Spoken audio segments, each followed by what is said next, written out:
자, 계속해서 시장론 관련해서 입지론 관련한 주제 살펴봅니다. 그래서 입지론은 주로 상업 입지에 관련한 주제가 주된 쟁점이 되게 될 것이고, 그 다음에 공업 입지론, 자, 지금 7년 동안 두 번 구성이 되게 됩니다. 그래서 일단은 베버라고 하는 사람에 있어서의 자, 최소 비용 이론이라고 하는 것이 하나가 있게 될 것이고요.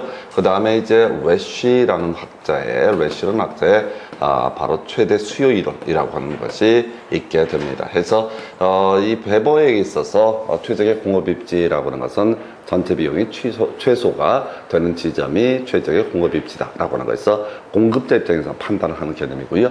래쉬라는 학자의 경우에는 자, 소비자 수요가 가장 많은 지역이 가장 최적의 공업 입지가 된다. 이렇게 전제를 해요. 그래서 일단은 이 용어 안에 다 들어가 있어요. 베버의 최소 비용 이론이라고 하는 거에서 1번 생산자는 합리적 경쟁이라고 가정을 한다. 그래서 가장 작은 비용이 드는 곳에서 공업지를 입지를 하게 될 것이다.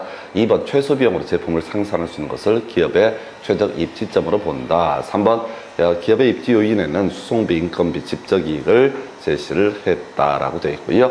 4번 기업은 수송비, 인건비, 집적이익 순으로 각 요인이 최소가 되는 지점에 입지한다라고 해서 자, 요걸 이제 틀리게 구성했고요. 자, 전체 비용이 최소가 되는 지점, 여기가 바로 최적의 공업 입지가 되게 된다. 이렇게 정리를 하게 됩니다. 그래서 4번을 틀리게 구성을 했어요. 그래서 자, 베버의 최소 비용 이론이라고 하는 거, 전체 비용이 최소가 되는 지점이 최적의 공업 입지다라고 해서 수송비는 작으면 작을수록 좋겠고, 인건비도 작을수록 좋겠고, 집적 이익은 큰 것이 좋겠다. 그래서 전체를 묶어서 전체 생산 비용이 최소가 되는 지점. 그런데 이 문제에서는 각 요인이 최소가 되는 지점이라고 해서 각 요인이 최소가 되는 지점에는 말이 안 되지. 수송비, 인건비는 뭐 그렇다 치더라도 집적 이익이 최소가 되는 지점이란 말은 있을 수가 없다라고 해서 다시 베버의 최소 비용 이론이라고 하는 거, 전체 비용이 최소가 되는 지점이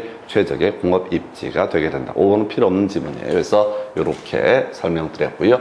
그 다음에 이제 검토 드리게 될 주제. 자, 지금 이제 래쉬의 최대 수요 이론 얘기 좀 이따 보시겠고요. 상업지 관련해서 크리스탈의 중심지 이론이라는 개념이 있게 될 것이다. 그래서 24회 때 역시 구성이 됐고, 최근에 한번 또 구성이 되게 됩니다. 그래서 자, 하나의 중심지라고 하는 거, 중심지의 성립, 유지라고 하는 것을 위해서 필요한 범주, 자, 바로 재화의 도달 범위 안에 최소 요구치가 존재할 것이라고 정의를 합니다. 그래서 하나의 중심지가 성립 그리고 유지가 되기 위해서 필요한 요건, 자, 바로 재화의 도달 범위 내에 최소 요구치가 존재할 것, 이렇게 얘기를 합니다. 그래서 재화의 도달 범위라고 하는 것은 이런 논리 구조죠. 자, 중심지에서 생산하는 재화 또는 서비스를 사람들이 공급받기 위해서 나타낼 수 있는 거리, 또는 좀 쉽게 얘기하면 자, 택배 배달 범주라는 개념, 이게 재화의 도달 범위가 되게 될 것이고, 그 다음에 이제 최소 요구치라고 하는 것은 바로 중심적 기능이 유지되기 위해서 필요한 최소한의 인구 또는 수요 규모라고 하는 것을 가리켜서 최소 요구치라고 정의를 하게 됩니다. 그래서 자, 그래서 중심지라고 하는 것은 각종 재화 서비스 공급이 집중돼서 배후지에 재화 서비스를 공급하는 중심지요. 큰 문제 안 되겠고요. 재화의 도달 범위라고 하는 것, 중심적 활동이 제공하는 공간적 한계로서 중심지로부터 어느 기능에 대한 수요가 제로가 0이 되는 지점까지의 거리라고 하는 거예요. 이제 1이 되는 지점까지의 거리 해서 의미가 이런 식이죠. 여기서 이제 생산한 서비스 재화라고 하는 게 이만큼까지 배달이 되게 된다라고 하면 이 밖의 선에서는 너무 멀기 때문에 수요가 0이 되는 지점이라고 하는 거. 해서 이걸 이제 니은번을 틀리게 구성했고요. 디귿번 최소 요구치. 자, 중심지에서 생산하는 재화 또는 서비스라고 하는 것을 지금 이제 소비하는 소비층이 있어야 될 것이고요. 그것의 최소한의 인구 규모라는 의미에서 자, 기업번 뭐 간단하게 옳게 구성했고, 니은번은 틀리게 구성했고요. 디귿번 옳게 해서 기업번 들어가야 되고요. 니은번 빠져야 되고요. 니은번 빠지게 되면 자, 답은 4번으로 구성한다. 그래서 리을번은 볼 거가 없습니다. 그래서 일단은 가장 기본 구조, 중심지가 성립 유지가 되기 위해서 재화의 도달 범위 내에 최소 요구치가 존재할 것이라고 하는 거, 요 정도 개념으로 보게 되죠. 그래서 자, 크리스탈의 중심지 이론이라는 개념 보셨고요. 그 다음에 이제 검토 드릴 주제.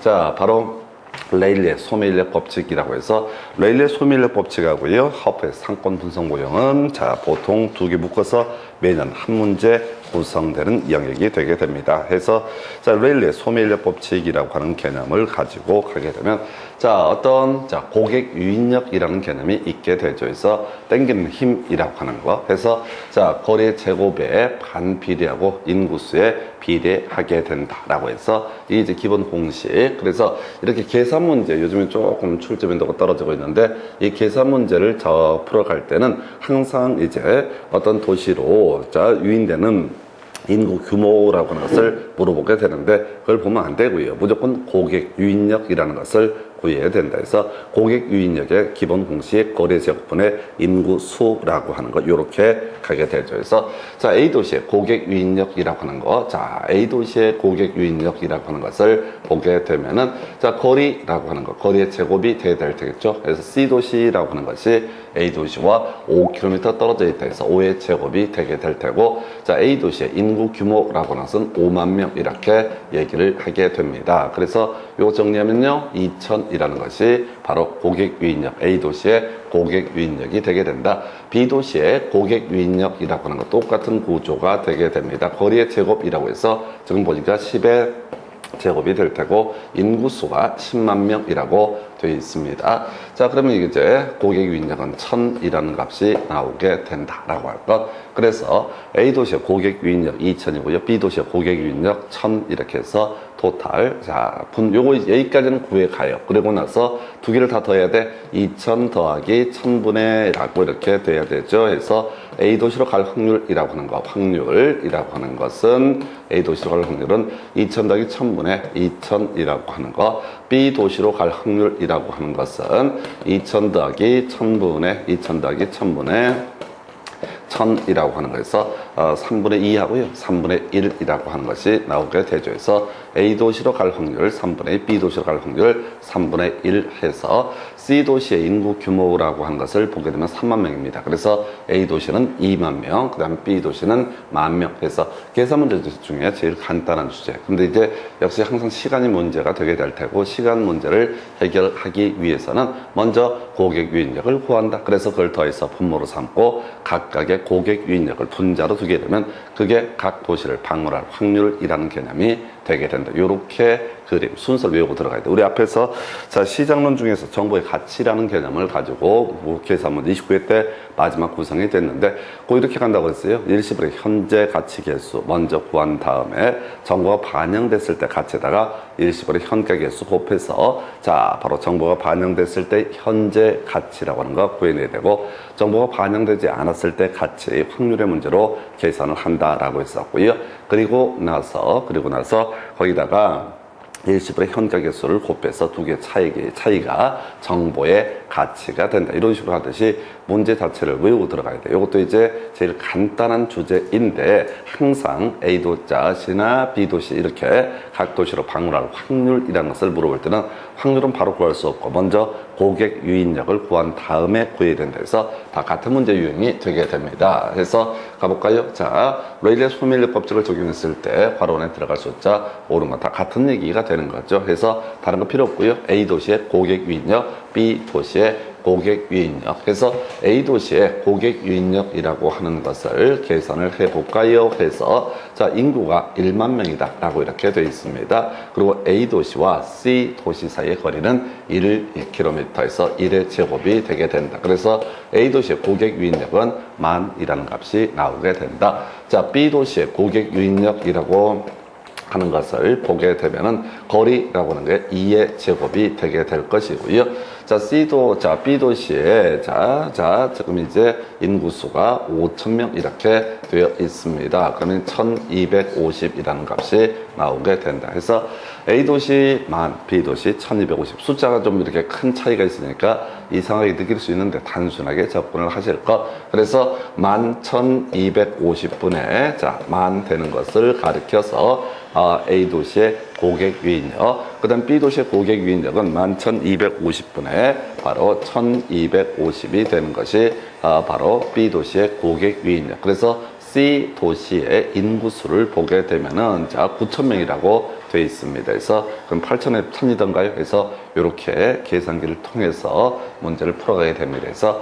그래서 지금 여기다가 각각 9,000을 곱하게 되면은 각각의 값이 나오게 된다. 그래서 8,000에 1,000이 아마 이럴 거예요. 그래서 답은 5번인가로 구성이 된 사례에서 이게 이제 조금 부담스러운 것 중에 하나가 뭐가 문제냐면 이게 이제 숫자가 편차가 크니까 좀 이상한 느낌을 받게 되는데 그런 걸 전혀 시현혹되면 안 돼요. 그래서 숫자가 큰 차이가 있을 수도 있다. 이렇게 봐야겠고요. 그 다음 문제 가서 확인을 해보도록 하겠습니다.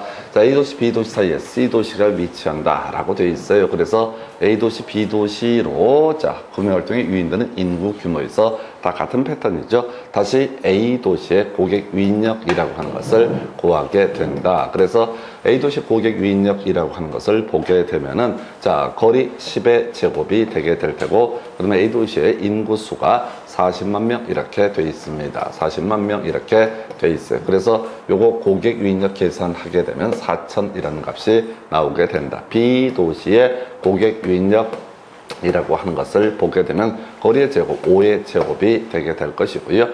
B도시의 인구수라고 하는 것을 지금 10만 명으로 주어져 있다. 자, 요거 이제 계산하게 되면은 자, 4,000인가요? 그래서 자, A도시 고객 유인력 4,000, B도시 고객 유인력 4,000. 이건 이제 간단하지. 두 개 더해서 8,000분의 자, A도시로 갈 확률 8,000분의 4,000. 그 다음에 B도시로 갈 확률이라고 하는 거 8,000분의 4,000이라고 하는 것 요렇게 해서 결과적으로 자 반반 자 A도시 B도시에서만 구매한다고 되어 있고 C도시의 인구수가 5만 명이니까 각 2만 5천 명 이렇게 이제 구성을 하게 됩니다. 그래서 하여튼 레일리의 소밀리 법칙은 이렇게 좀 이따 이제 지문 형태로도 구성을 하게 되는데 기본적인 맥락 이렇게 살펴보셨고요. 그 다음에 이제 검토 드릴 문제.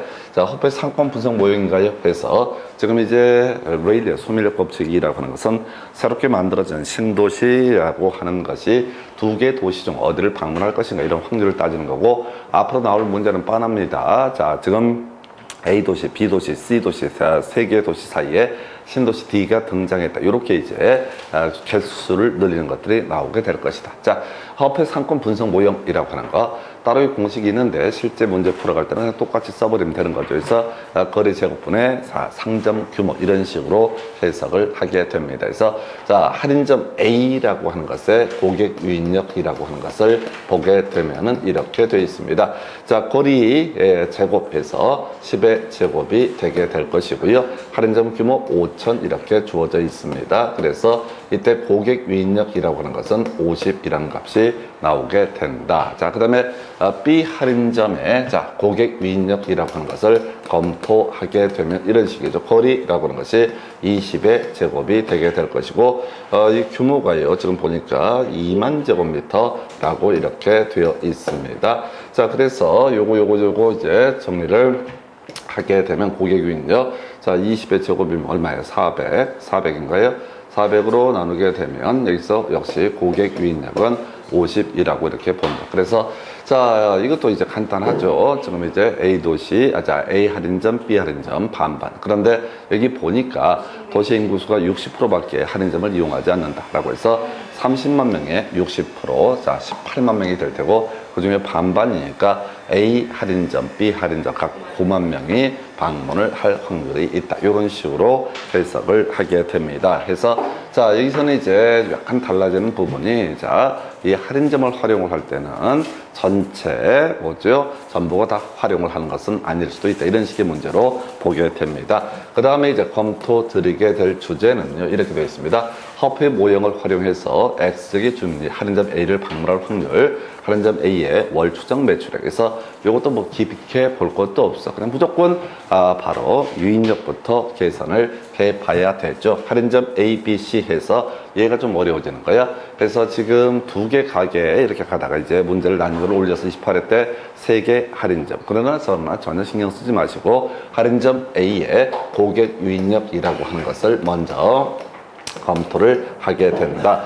해서 할인점 A의 고객 유인력, 거리의 제곱이 되게 될 것이고 면적 500 이렇게 돼 있다. 그래서 계산하게 되면 고객 유인력 20이라는 값이 나오게 된다. 자, B 할인점의 고객 유인력이라고 하는 것을 보게 되면 10의 제곱분에 300 해서 3이라는 값. C 할인점의 고객 유인력, 산수가 좀 어려웠습니다. 해서 15의 제곱분에 450에서 이 계산하면 이제 2라는 값이 나오게 된다. 그래서 A 할인점의 고객 유인력 20, B 할인점의 고객 유인력 3, C 할인점의 고객 유인력 2 해서 전체 분모값은 25가 되게 될 테고 A 할인점을 방문할 확률이라고 하는 것은 25분의 20, 25분의 3, 그 다음에 25분의 2 이런 값을 가져오게 된다. 그런데 여기서 물어봤던 것은 A 할인점을 방문할 확률 5분의 4죠. 80%입니다. 그래서 80%가 바로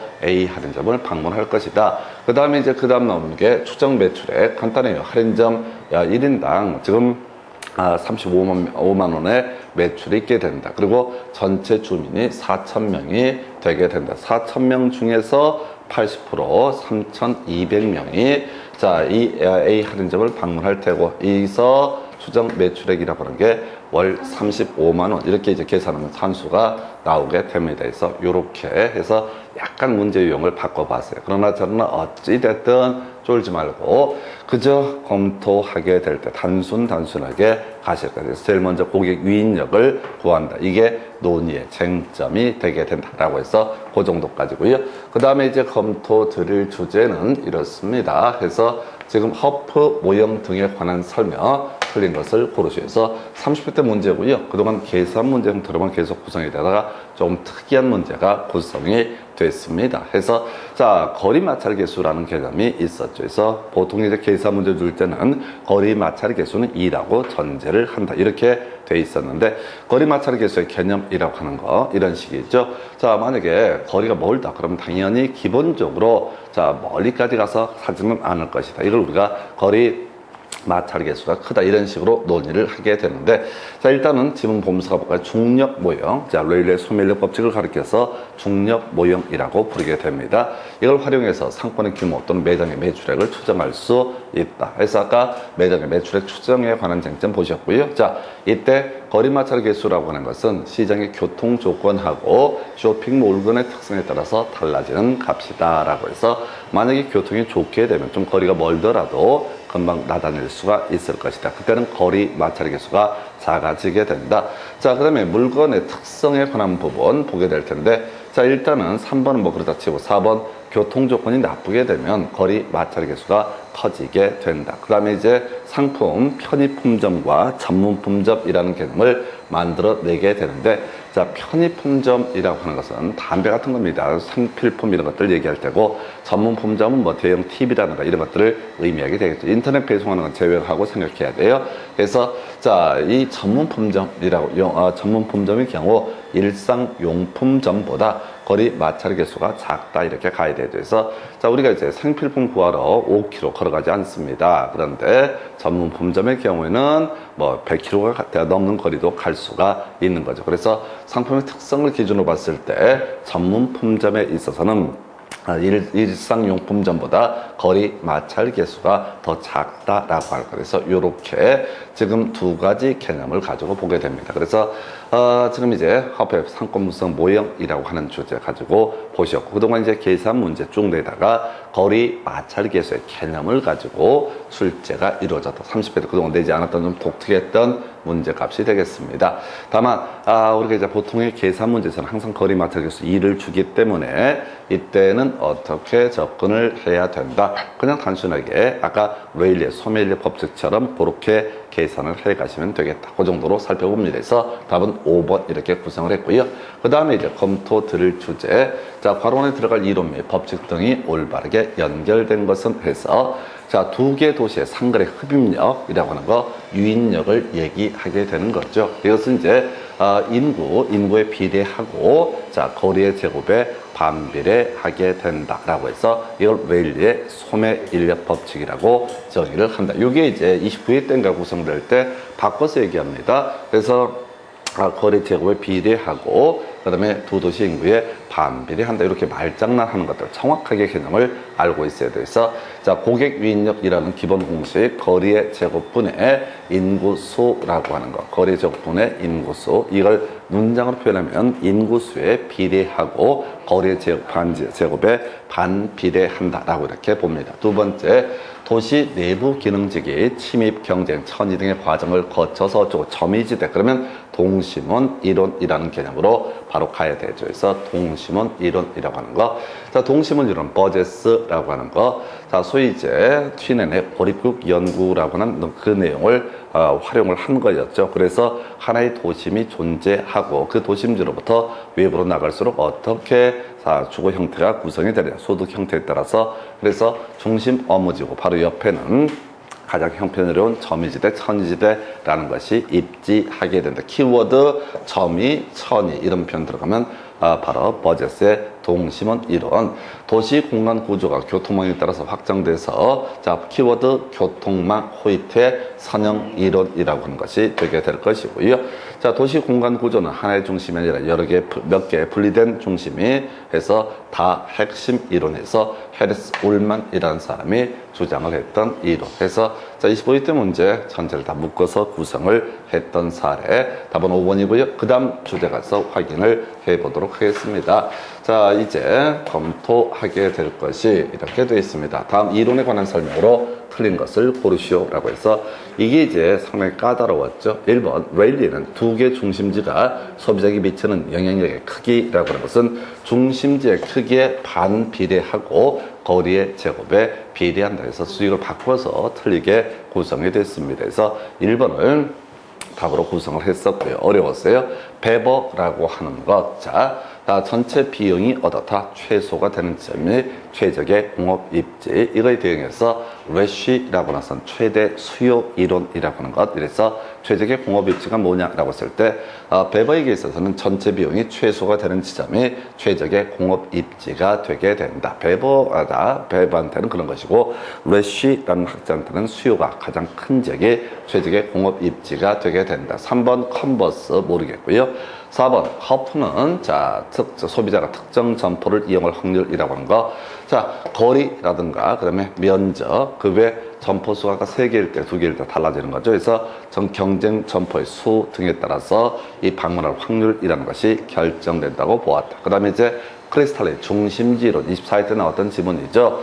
자 재화와 서비스에 따라서 중심지가 계층화되고 서로 다른 크기의 도달 범위, 최소 요구 범위 등을 가진다라고 이렇게 보았다 해서 자 오른편인데 특별히 문제는 되지 않을 것 같습니다. 그래서 이 문제 같은 경우는 되게 까다로운 게 웨일리의 소멸 법칙 쭉 내왔던 주제를 가지고 살짝 비틀어서 답을 뽑았던 사례가 되겠습니다. 그래서 이렇게 보셨고 그 다음 검토 드릴 주제.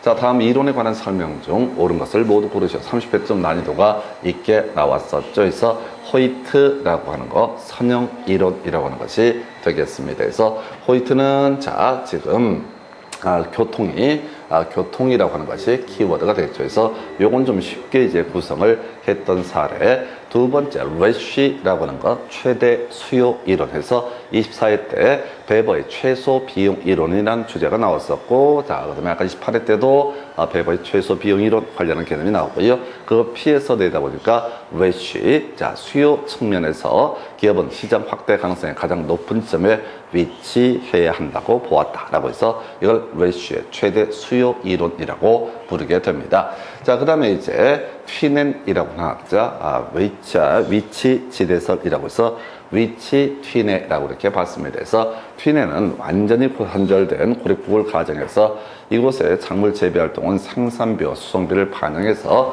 공간적으로 분화된다고 보았다 해서 오른편에 상당히 어쨌든 까다로웠던 문제에서 자, 답은 5번으로 구성했던 사례. 특히 그동안 안 나왔던 주제, 레쉬의 최대 수요 이론. 자, 레쉬의 최대 수요 이론. 그냥 학설 이름에서 다 끝내버리는데, 최대 수요가 있는 지역이 가장 최적의 공업 입지이다. 이에 대응해서 배버의 최소 비용이라고 하는 것은 전체 비용이 최소가 되는 지점이 최적의 공업 입지가 되게 된다라고 할 것, 이렇게 보게 됩니다. 그래서 답은 5번으로 구성을 했었고요. 자, 그 다음 주제 가서 확인을 해볼까요? 해서 자, 지금 다음에 설명한 내용을 보기에서 올바르게 고른 것은 역시 30회 때 난이도 있게 구성됐던 사례, 토지 이용이 도시를 중심으로 지대 지불 능력에 따라 달라진다는 튀넨의 이론을 도시 내부에 적용을 했다 해서 자, 일단은 이제 이게 자 일단은 나는 아닐 거야. 레일리의 소매 인력 법칙과는 아무런 관련이 없을 것이다. 크리스탈의 중심지론 이것도 잘 모르겠고 네리슨의 소매 입지론도 모르겠고 해서 일단 이게 되게 까다로운 얘기였는데 이런 식이었었죠. 튀넨의 고립국 연구라고 하는 이 논문을 통해서 자, 튀넨이라는 학자는 도시는 하나의 핵심으로 구성되어 있고 그 다음에 이제 이 생산비라고 하는 거 자, 운송비라고 하는 개념을 만들어내면서 운송비가 낮은 지역이 자, 상대적으로 비옥도하고 동일하다고 봤을 때 지대가 비싸다 이런 개념을 만들어냅니다. 그래서 이 튀넨 얘기와 같이 연결되는 것이 버제스의 동심원 이론이라고 상당히 어려웠어요. 30회 때 둘 다 이 시장론이 어렵게 구성이 됐었고 자, 공간의 중심지 규모의 크기에 따라서 상권의 규모가 달라진다라는 것을 실증을 했다라고 해서 찍어봐야 되지. 최소한 뭐야? 니은번에서 레일리의 소매 인력 법칙은 아니겠지. 레일리의 소매 인력 법칙하고는 상관이 없는 얘기. 자, 그래서 뭐라고요? 바로 자, 중심지 이론이라고 해서 지금 이제 크리스탈의 중심지 이론이라는 개념을 가지고 지문 구성을 했고요. 자, 그 다음에 디귿번 특정 점포가 최대 이익을 얻을 수 있는 매출액을 확보하기 위해서 어떤 장소에 입지해야 되는 것을 설명을 하고 있다 해서 넬슨의 소매 입지 이론이라고 하는 거에서 자, 이게 이제 넬슨의 소매 입지 이론에 따르게 되면 내용들이 겁나 많습니다. 그래서 이 사람이 판단하기에 이런 요소를 갖추게 되면은 많은 매출을 올릴 수가 있다. 이런 식으로 가게 되죠. 그래서 자, 기업번은 뭐가 됐었죠? 지금 버제스의 동심원 이론이라고 하는 것이 되게 될 것이고 지금 니은번은 자, 지금 크리스탈의 중심지론, 디귿번은 넬슨의 소매 입지론 이렇게 구성이 됐던 문제, 상당히 까다로웠던 주제가 되겠습니다. 30회 때 문제 같은 경우가 하여튼 시장론이 좀 어렵게 구성이 됐던 사례 이렇게 보셨고요. 잠시 끊었다가 이제 개발관리론 또 살펴보도록 하겠습니다.